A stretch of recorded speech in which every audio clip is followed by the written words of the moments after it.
Selamat pagi, salam sehat, jemaat yang diberkati Tuhan. Mari kita awali dengan berdoa untuk pembacaan Alkitab dan diteruskan dengan pemberitaan firman Tuhan. Bapa di sorga, terima kasih atas nikmat hidup dan berkat yang selalu Engkau berikan atas kami sekalian umat-Mu. Sekarang ini kami akan menyimak pembacaan Alkitab dan mendengarkan firman-Mu.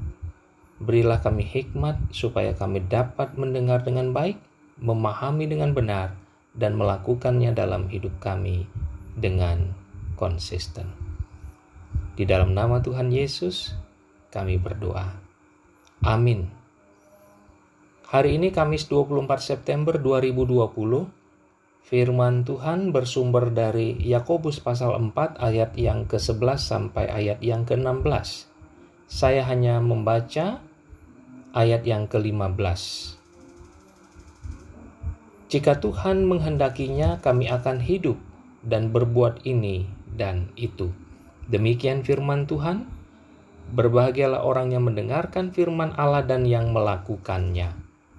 Amin.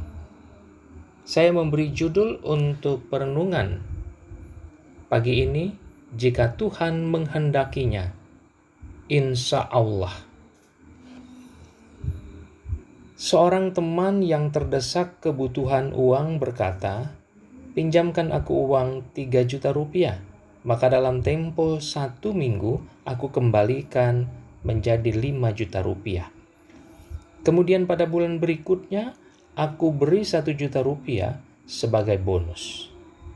Jika hal ini terjadi, apa tanggapan Bapak Ibu jemaat sekalian? Ada yang mungkin mengira dia penipu karena janjinya itu muluk-muluk. Ada pula yang berkata, kamu ini sesumbar. Karena terlalu percaya diri, apa yang dijanjikan itu pasti terjadi kelak. Mencermati situasi ini, biasanya dalam keadaan yang bijaksana kita akan santun menjawabnya. "Maaf, aku tidak punya uang nganggur." Sementara kepada si sesumbar akan dijawab, kamu ini pembual." Jemaat Tuhan, apa itu sifat yang sesumbar? Mengapa orang bisa terjebak pada perilaku sesumbar? Bagaimana mencegah sifat sesumbar? Pertanyaan-pertanyaan inilah yang dijawab dalam bentuk nasihat yang diajarkan dalam surat Yakobus pasal 4, khususnya ayat yang ke-15 dalam perikop jangan melupakan Tuhan dalam perencanaan. Apa isi nasihat pengajaran dalam surat Yakobus ini?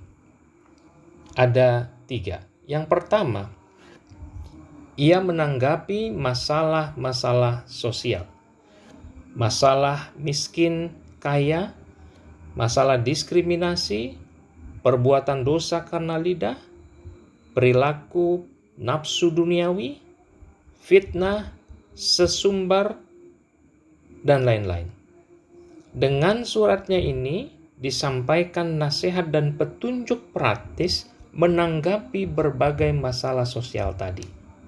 Yang kedua, inilah respon keprihatinannya. Kok bisa orang Kristen yang percaya dan meneladani kasih Kristus masuk dalam pusaran masalah sosial tadi? Bahkan ada yang menjadi pelakunya. Yang ketiga, ini pun menjadi bentuk tanggung jawab etisnya mengajarkan etika hidup dan pergaulan Kristiani. Bukan membiarkan masalah-masalah itu terus terjadi.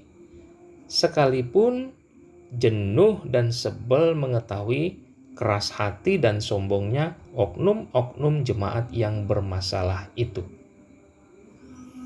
Beberapa faktor pemicu perilaku sesumbar secara tersirat dapat dipahami. Yang pertama, tidak mau terima kenyataan adanya kekurangan dan kelemahan dalam dirinya, sehingga kesenangannya hanya berilusi yaitu menghayal, mendambakan atau menginginkan sesuatu yang jauh dari fakta sebenar. Yang kedua, gengsi. Orang lain tahu kondisi real hidupnya. Biasanya diikuti dengan bicara membual, penampilan yang necis, biar makan terasi, yang penting pasang aksi. Yang ketiga, pola pikirnya bersifat kontestasi, selalu dalam kerangka persaingan, sehingga dia harus lebih unggul segala-galanya daripada orang lain. Saudaraku, dampak yang ditimbulkan kemudian adalah ia suka membual, omongannya besar, tidak sesuai fakta, sesumbar, takabur.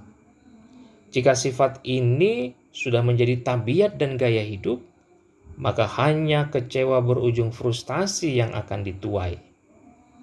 Teman menjauh, sahabat menghilang, keluarga kecewa. Tidak ada seorang pun yang mau percaya lagi. Mencegah ekses ini, Yakobus mengingatkan, hiduplah dengan wajar. Kelebihan dan kekurangan dalam diri itu fakta dan harus diakui. Jangan ditutupi. Tujuannya supaya kita bergantung pada Allah dan hidup bersama saling melengkapi dan menguntungkan. Tak perlu gengsi, apalagi sampai frustasi. Inilah yang dimaksud jika Tuhan menghendakinya, insya Allah. Barangkali jemaat masih ingat Maher Mustafa yang lebih dikenal sebagai Maher Zain, seorang penyanyi berkewarganegaraan Swedia, lahir di Tripoli, Libanon kurang lebih 39 tahun yang lalu. Ia menyanyikan lagu yang sangat terkenal viral pada masanya berjudul Insya Allah dari albumnya Thank You Allah pada tahun 2009. Lalu apa pembelajaran yang dapat dipetik dan mencerahi kita atas nasihat pengajaran Yakobus ini? Ada dua. Yang pertama, jangan sesumbar, jangan takabur, bersikaplah rendah hati dalam hidup, apalagi terhadap prestasi yang diraih. Sebab sejatinya prestasi bukan karena kemampuan diri semata, tetapi kemurahan dan berkat dari Allah. Prestasi adalah hasil kolaborasi berkat kemurahan Allah yang ditanggapi dengan kerja ikhlas, kerja tuntas, dan kerja keras. Yang kedua, kerelaan berucap jika Tuhan menghendakinya atas segala harapan rencana hidup kita, maka itu akan menerangi mata hati dan mata iman kita dalam berikhtiar menapaki ziarah kehidupan yang diberinya. Selamat berikhtiar, insya Allah Tuhan menolong dan memberkati. Amin. Mari kita berdoa. Terima kasih atas sabda firman-Mu ya Tuhan, yang sungguh mencerahi mata hati dan akal budi kami. Biarlah kami beroleh energi yang memampukan kami untuk dapat berkarya berkiprah memuliakan nama Tuhan berdasarkan firman-Mu tadi. Dalam nama Tuhan Yesus kami berdoa. Amin.